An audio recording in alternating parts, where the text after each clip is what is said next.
오늘은 에베소서에 있는 말씀 가지고 성도를 위한 기도, 이런 제목으로 함께 은혜를 받고자 합니다. 제목을 한번 기억합시다. 성도를 위한 기도. 지난 금요일 이미 여러분에게 말씀드린 바와 같이 앞으로 옥중서신을 계속해서 강론하면서 은혜를 받고자 합니다. 사도 바울 일생에 있어서 가장 말씀이 충만했던 그 전성기가 역시 옥중 생활을 했던 그때고, 가장 기도를 깊이, 기도를 많이, 또 기도를 오래 했던 그 기간도 옥중 생활이었습니다. 그 옥중 생활을 하다 보니까 자유가 제한되고, 또 사람은 만날 수가 있고 면회 오듯이 오면은 그분들과 토의하고 가르치고 편지도 쓰고 주고 얼마든지 할 수가 있는 자유가 있었지만, 대중 상대로 나가서 복음을 증거하고 교회를 세우고 그건 못하지 않습니까? 그러므로 사람 만나서 대화하고 토론하고 또 그들을 가르치고 다 가고 난 다음에는 다른 일은 할 일이 없어요. 기도하는 일 말고는 할 일이 없어요. 그러므로 사도 바울 일생에 가장 기도를 깊이 하고 많이 하고 오래 했던 바로 그 기간은 옥중 생활할 때입니다. 가이사랴, 저 유대 땅 로마 총독부가 있는 가이사랴에서 2년, 황제에게 상소했기 때문에 황제의 재판을 받기 위해서 또 로마에서 2년, 최소한도 이 4년 기간은 사도 바울이 기도를 오래 하고 깊이 했던 기간입니다. 그 옥중에서 성도들을 위해서 편지를 썼어요. 에베소서, 빌립보서, 골로새서, 빌레몬서, 이 네 권이 옥중 서신이라고 합니다. 물론 디모데후서도 로마 옥중에서 썼지만 목회 서신으로 분류하고 있습니다. 바울이 에베소 성도들에게 편지 쓸 때에 가장 깊은 기도를 하고 있던 바로 그 영적인 그 전성기 때에 썼기 때문에 그 영성이 깊이 묻어 있는 그런 편지, 그런 내용이 옥중서신들이죠. 옥중서신 중에 기도문이 들어 나옵니다. 에베소서만 하더라도 2번 기도를 하는 바울의 기도문이 2번이나 나와요. 오늘 이제 첫 번째 했던 그 기도를 한번 생각하며 은혜를 받고자 합니다. 먼저 1장 15절에서 16절을 제가 읽어드리겠습니다.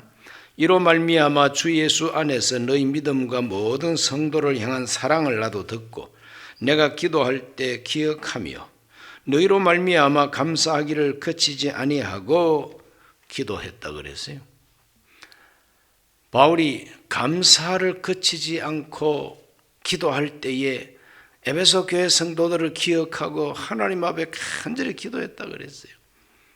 그 에베소 교회 성도들이 사도 바울이 옥중에서 소식을 들어보니 예수 믿는 믿음이 출중하고 모든 성도들을 향한 사랑이 있는 신앙생활을 하고 있다는 거죠.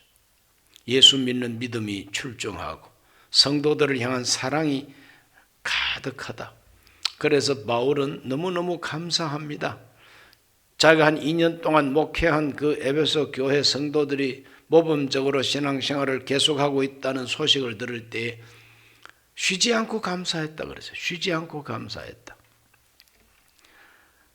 오랫동안 목회하고 은퇴를 하고 난 다음에 내가 목회하고 은퇴한 그 교회가 더욱 믿음이 충실하고 사랑이 가득하다 그러면은 쉬지 않고 감사할 수가 있죠. 그런데 은퇴한 원로 목사를 고발을 해대고 뒤에서 욕을 해대고 이러면은 기도할 때 감사가 나오겠습니까? 오늘 우리 순복음 강북교회 성도들은 에베소 교회 성도들과 같은 그 믿음을 가지게 되시기를 바랍니다. 그리스도 안에서 하나님 잘 믿고 성도들을 참 사랑하고 이렇게 해서 쉬지 않고 감사할 수 있는 그런 교회가 되시기를 바랍니다. 바로 그 에베소 교회를 위해서 바울이 쉬지 않고 감사하면서 기도할 때 잊지 않고 그들을 위해서 무엇을 기도했는가? 그걸 오늘 네 가지로 여러분에게 알려드립니다. 첫째로 지혜와 계시의 영으로서 하나님을 알게 하소서. 하나님을 알게 하여 달라고 하는 기도입니다. 범사가 형통해서 부자 되게 해달라고 하는 기도도 아니고 몸이 건강하게 해달라고 하는 기도도 아니고 하나님을 알게 해달라는 기도를 제일 먼저 하고 있어요. 그 하나님을 알기 위해서는 반드시 지혜와 계시의 영이 있어야만 된다고 바울은 말하고 있습니다.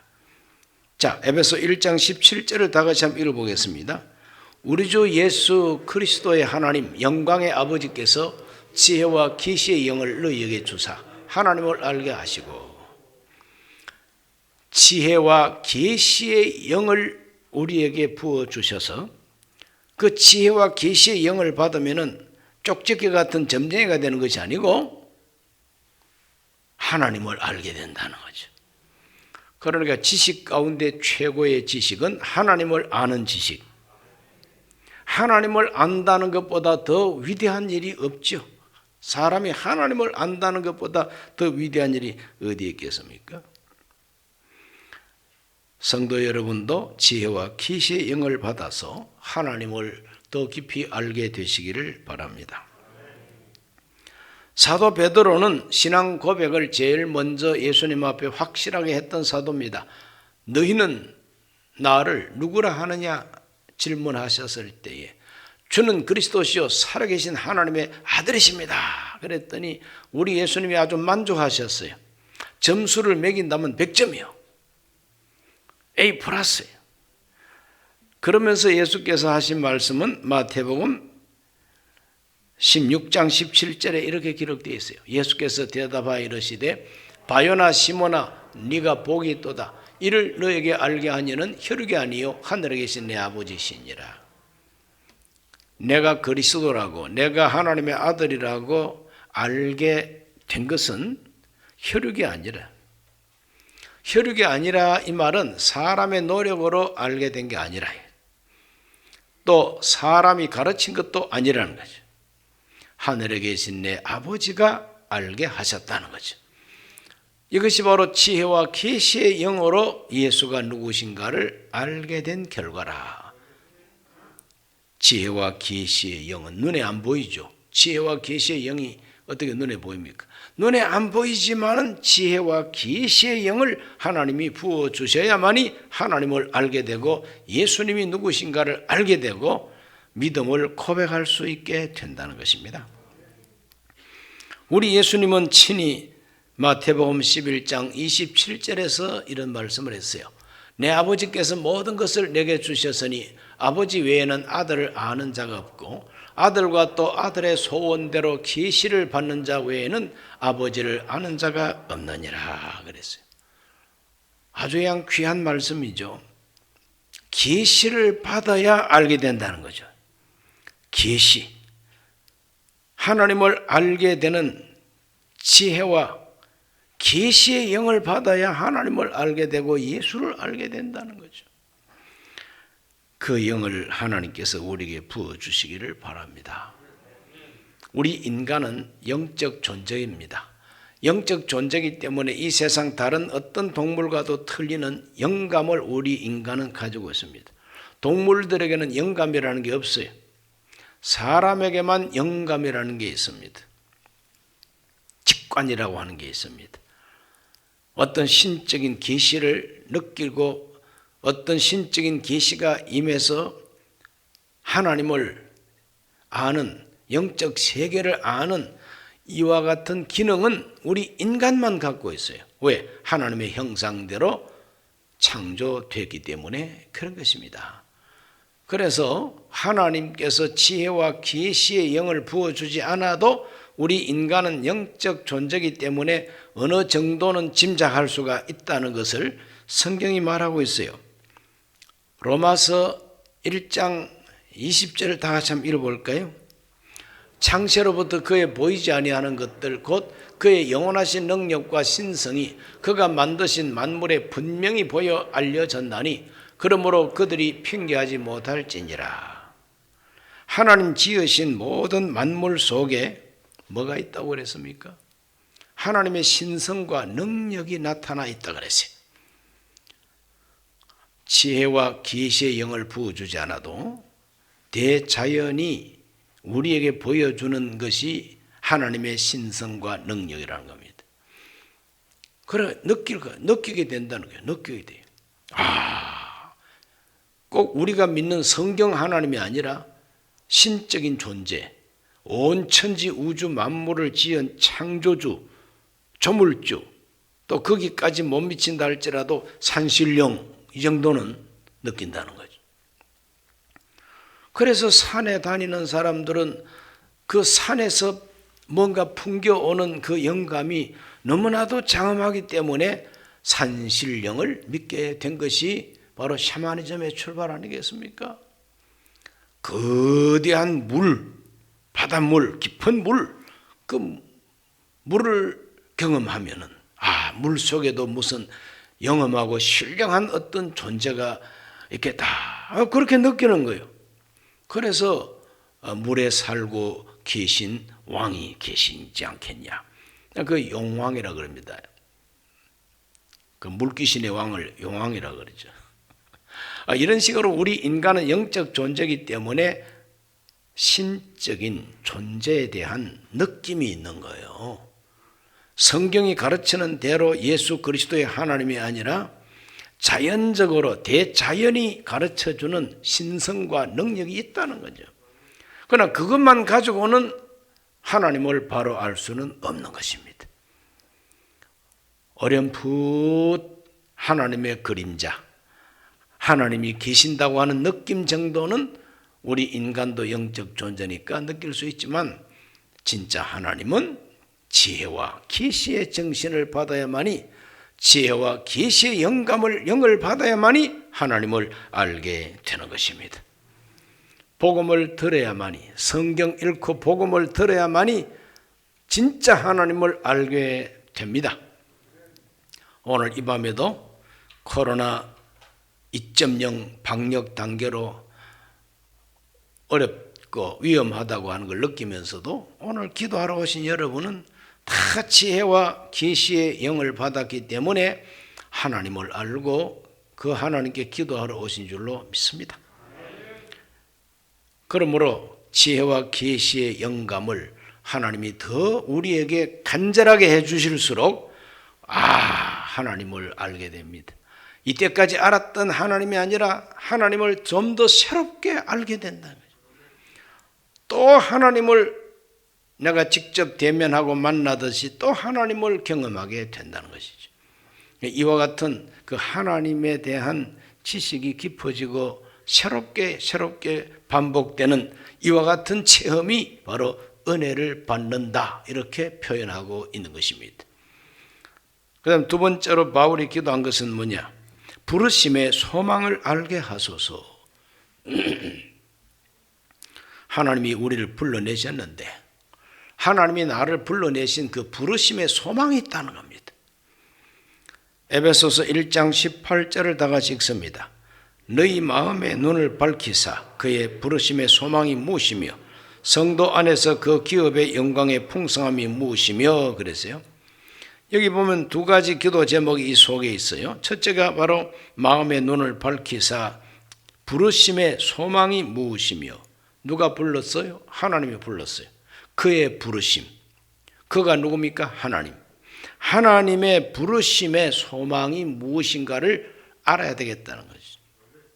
나를 불러주신 하나님, 하나님이 나를 불러주신 그 부르심에는 소망이 있다는 겁니다.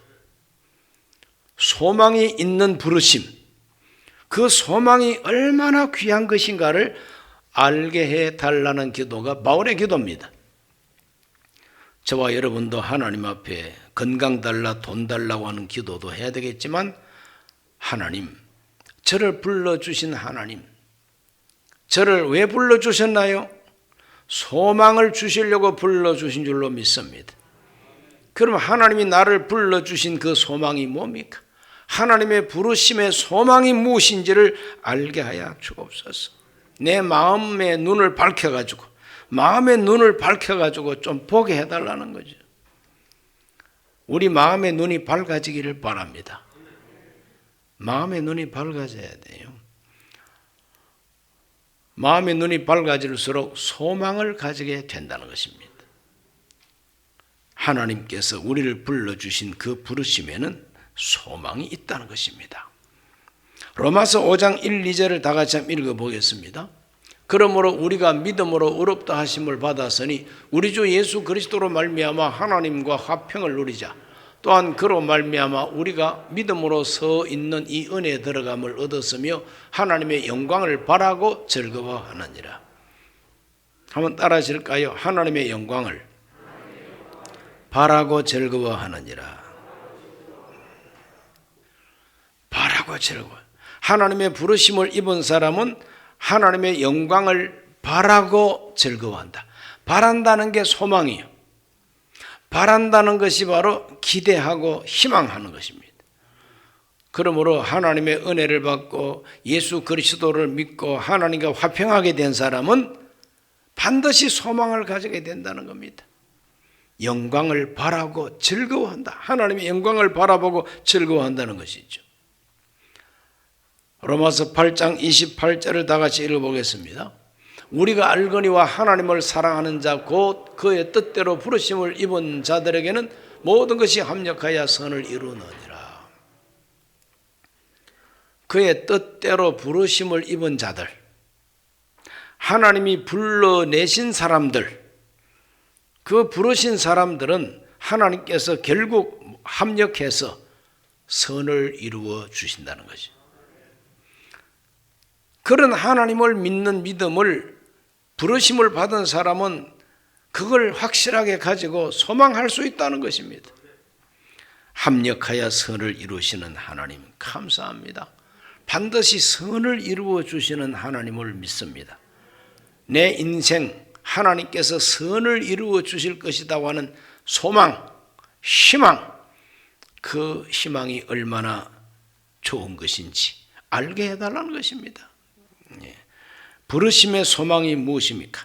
부르심의 소망은 우리를 위해서 예비하신 장차 나타날 영광이요, 하나님께서 합력해가지고 이루어 주실 그 선, 이것이 바로 우리의 소망이라는 것입니다. 그런 소망 가지고 살게 되시기를 주의 이름으로 축원합니다. 그 다음에 세 번째로는 풍성한 영광의 기업을 알게 하소서. 영광의 기업을 알게 하소서. 하나님께서는 그리스도인들에게 약속하시는 약속이 있습니다. 영광의 기업이라 그럴 때에 그 기업이라고 하는 것은 상속이라는 말입니다. 상속. 하나님이 상속해 주시는 것이 얼마나 영광스러운가를 알게 해달라는 거예요. 마태복음 25장 34절을 읽어보겠습니다. 마태복음 25장 34절, 그 자막 안 띄우시네. 마태복음 25장 34절 안 띄우면 우리가 찾아야지 뭐 달리는 수가 없죠. 예. 그때 그 임금이 그 오른편에 있는 자들에게 이르시되 내 아버지께 복 받을 자들이여 나와 창세로부터 너희를 위하여 예비된 나라를 상속받으라 그랬어요. 너희를 위해서 예비된 나라를 상속받으라 그럽니다. 상속받으라고. 여기 상속이라는 말이 나오죠. 바로 이것이 우리의 기업이라는 것입니다. 하나님이 우리를 위해서 주시는 상속, 그건 바로 하나님 나라입니다. 하나님 나라. 하나님께서 이와 같이 염소와 양을 구분하듯이 장차 두 종류의 사람들로 구분하신다. 염소 같은 사람, 양 같은 사람, 염소하고 양은 확실히 구분이 돼요. 특별히 우리 한국에서는 너무나도 뚜렷하게 구분이 됩니다. 염소는 새까맣고 양은 하얗습니다. 그런데 중동에 가면은 하얀 염소도 있어요. 그런데 하얀 염소는 염소하고 양은 생김새가 다르고 성깔이 완전히 틀립니다. 양과 염소. 내가 줄일 때 먹을 것을 주고, 내가 목마를 때 마시게 했고, 내가 나그네 되었을 때 영접했고, 내가 헐벗었을 때 옷을 입혔고, 내가 병들었을 때 너희가 나를 돌아보았고, 내가 옥에 갇혔을 때 와서 돌보았느니라. 그 사람들을 양으로 해서 상속을 받으라. 영원한 하나님 나라를 상속받으라. 너희를 위해서 예비한 나라를 상속받으라. 하나님 나라가 바로 영광의 기업입니다. 저와 여러분이 받을 상속은 영광의 기업인데 그건 바로 하나님 나라라는 겁니다. 요한계시록 베드로전서 1장 7절을 다 같이 한번 읽어보겠습니다. 너희 믿음의 확실함은 불로 연단하여도 없어질 금보다 더 귀하여 예수 그리스도께서 나타나실 때에 칭찬과 영광과 존귀를 얻게 할 것이니라. 우리의 영광의 기업이 뭐냐? 그는 예수님이 재림할 때 영광과 존귀와 그 귀한 것들을 상급을 우리에게 가져오신다는 거죠. 그것이 우리가 받을 영광의 기업이요 상속이라는 것입니다. 믿습니까? 우리가 수고하고 충성하고 하나님을 섬긴 것이 절대 헛되지 않습니다. 반드시 하나님은 존귀와 영광과 그리고 상급을 가져오셔서 풍성하게 갚아주시는 상속이 있다는 것입니다. 요한계시록 21장 6, 7절을 다 같이 읽어봅니다. 또 내게 말씀하시되 이루었도다. 나는 알파와 오메가요 처음과 마지막이라. 내가 생명수 샘물을 목마른 자에게 값없이 주리니 이기는 자는 이것들을 상속으로 받으리라. 나는 그의 하나님이 되고 그는 내 아들이 되리라. 할렐루야. 정말 귀한 하나님의 말씀입니다. 우리가 장차 받을 하나님의 거룩한 나라는 어떤 나라입니까? 생명수 샘물이 생명수 강물이 흘러가고 하늘에 해가 없어도 환한 하나님의 영광이 빛나는 새 하늘과 새 땅, 다시는 애통하는 것이나 눈물과 곡하는 것이나 아픈 것이 다시는 있지 않은 그곳. 알파와 오메가가 되신 하나님, 처음과 나중 되시는 하나님, 생명수 샘물을 목마른 자에게 값없이 주겠다 그랬고 이기는 자는 이것들을 상속으로 받으리라 그랬어요. 상속으로 받으리라. 새 하늘과 새 땅을 상속으로 받으리라. 새 예루살렘 성을 상속으로 받으리라. 그러니까 우리 하나님께서는 바울을 통해서 기도하게 하실 때에 우리의 마음의 눈이 확 떠져가지고 내 마음의 눈이 확 밝아져가지고 소망이 무엇인가를 알게 하여 주시고 내가 상속받을 영광의 기업이 무엇인가를 알게 해달라는 겁니다. 이제 이런 영적 세계를 알면 알수록 이 세상을 이길 힘이 바로 거기에서 나온다는 것이죠. 네 번째 기도는 베푸시는 능력을 알게 하소서. 베푸시는 능력 누구한테? 우리에게 베풀어주는 믿는 자에게 베풀어 주시는 능력이 얼마나 위대하다고 하는 걸 알게 해달라는 기도를 바울이 감옥에서 하고 있습니다. 에베소 1장 19절을 읽습니다.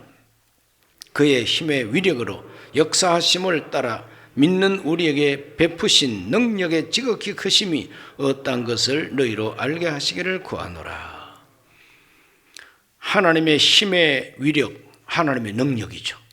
그 위력이 얼마나 센지, 그 역사라고 하는 것은 죽은 위력이 아니라 살아 활동하는 위력이라는 것이죠.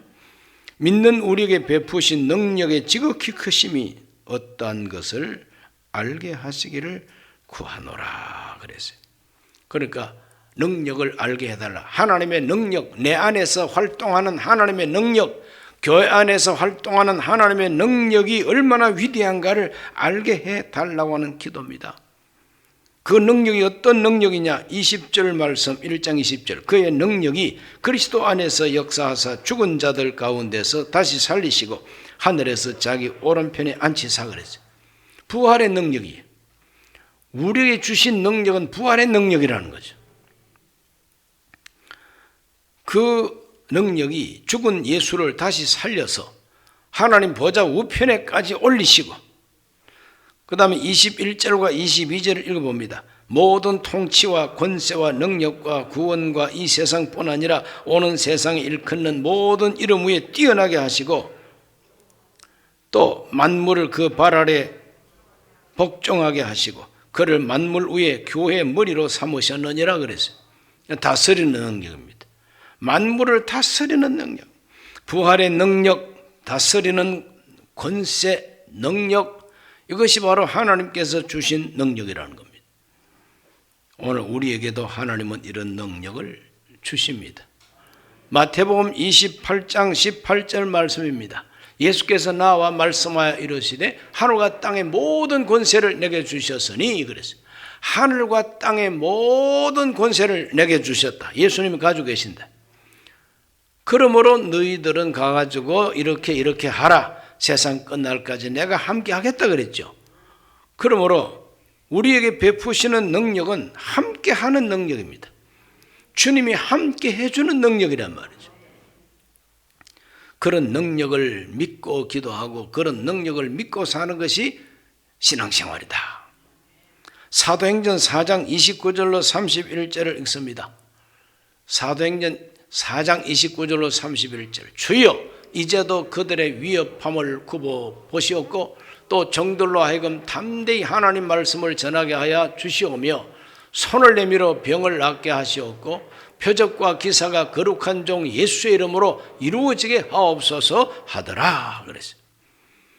여기 보면은 굽어 보시옵고라는 말이 나옵니다. 굽어 보시라 이 말은 살펴보시고 모든 것을 하나님께서 다 한번 알아보시라 이 말이죠. 굽어 보시옵고 그 다음에 우리가 담대하게 해달라고, 전도를 담대하게 하게 해달라고, 아무리 환난과 박해가 있어도 전도할 수 있는 담대함을 달라는 거죠. 그리고 손을 내밀어서 병을 낫게 하여 주시고 거룩한 표적과 기적이 예수 이름으로 이루어지게 해달라는 거예요. 이것이 그들의 기도입니다. 사도들과 초대교회 성도들이 모여서 합심해서 소리를 높여 기도한 그들의 기도가 무엇입니까? 우리와 함께 하신다. 지금도 손을 내밀어서 병을 고친다. 지금도 표적과 기사가 예수 이름으로 이루어지게 하신다. 지금도 우리에게 담대함을 주신다. 현재적으로 역사하는 하나님의 능력을 믿는 믿음이 그들의 믿음이에요. 그 믿음 가지고 이제 기도한 겁니다. 기도했더니 막 모인 곳이 진동을 하고 담대히 전도하게 되고 자기 것을 내놓고 서로 섬기고 교회는 박해를 받아도 더 부흥하고 이와 같은 결과가 예루살렘 교회에 일어났다고 하는 것 아닙니까? 그 믿음은 지금도 우리의 믿음이 돼야 되고 그 역사는 지금도 일어날 수 있다는 것입니다. 이와 같은 믿음이 바로 베푸시는 능력을 아는 믿음이죠. 우리에게 베푸신 능력이 얼마나 위대한가를 알게 해달라고 바울이 기도했는데 그걸 우리가 알기만 하면은 절대 가만히 있을 수가 없죠. 주께서 우리와 함께 하신다. 주께서 우리와 함께 하신다. 주께서는 부활의 능력과 그리고 예수 그리스도를 지극히 높여서 만물을 다스리고 모든 만물 우주를 우리 예수님이 다스린다고 하는 그와 같은 믿음이 우리 안 가운데 있고 그분이 나와 함께 한다는 믿음이 있을 때는 환난과 역경을 당하면은 낙심하지 않고 기도하게 된다는 거죠. 감옥에서 풀려나간 사도들이 교회 가가지고 다 간증을 해요. 그랬더니 온 교회가 베드로와 사도들의 간증을 듣고 우리가 가만히 있을 수 없지. 예수 이름으로 전도하지 말라 그런다고 해서 전도 안 해? 모이지 말라 그런다고 해서 안 모여? 우리는 보고 들은 것을 말하지 않을 수가 없다. 하나님 앞에서 너희 말 듣는 게 옳으냐 하나님 말씀 듣는 게 옳으냐 판단해보라. 죽일 테면 죽여 이라고 전도했다고. 이것이 바로 초대교회의 모습이죠. 사도 바울이 감옥에 갇혀 있는 동안에 교회 성도들을 위한 그 기도가 바로 이와 같은 제목으로 하나님께 기도를 했다는 것입니다. 자, 바울이 그렇게 기도했으면 우리도 그런 기도를 할 수 있어야 되지 않겠냐? 바울이 그렇게 기도했으면 우리도 그렇게 기도해야 되지 않겠냐?